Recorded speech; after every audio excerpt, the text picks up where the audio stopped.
ఊరు తాడికొండ. మా తాడికొండ కాలేజీలో నేను డిగ్రీ మొదటి సంవత్సరం చదువుతున్నప్పుడు నన్ను కలవడానికి ఒక వ్యక్తి వచ్చాడు. మీ అందరికీ అంబటి రాయుడు తెలుసు. అంబటి రాయుడు తల్లిదండ్రులు వ్యవసాయం చేసుకుంటారు. వాళ్ళకి క్రికెట్ గురించి ఎలాంటి అవగాహన లేదు. కానీ అంబటి రాయుడులో అత్యద్భుతమైన క్రికెటర్ ఉన్నాడని రాయుడిని చిన్నప్పుడే గుర్తించిన వ్యక్తి అంబటి రాయుడు మేనమామ. ఆయన పేరు కె సుబ్బారాయుడు. కె సుబ్బారాయుడు 1988లో రంగా గారు మరణించే నాటికి గుంటూరు జిల్లా రాధా మిత్ర మండలి అధ్యక్షుడు. K Subbarayudu lawyer. ఆయన నేను చదువుతున్న మా కాలేజీకి వచ్చాడు, నన్ను కలిశాడు. నేను డిగ్రీ ఫస్ట్ ఇయర్ చదువుతున్నాను. నాతో ఆయన చెప్పింది ఏంటంటే,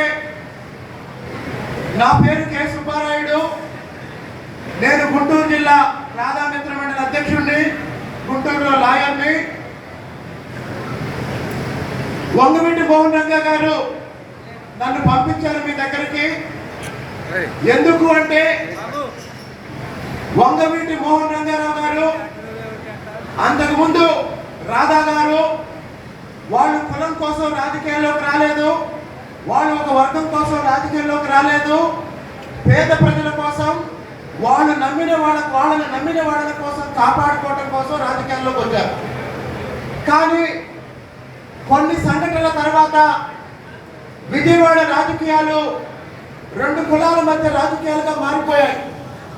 ఎప్పుడైతే విజయవాడ రాజకీయాలు రంగా గారు ఒకవైపు, నెహ్రూ గారు ఒకవైపు, ఈ రెండు కులాల, రెండు గ్రూపుల, రెండు ముఠాల రాజకీయం చాలా మంది అనుకుంటున్నప్పుడు రంగా గారు చాలా చాలా చాలా బాధపడేవాడు.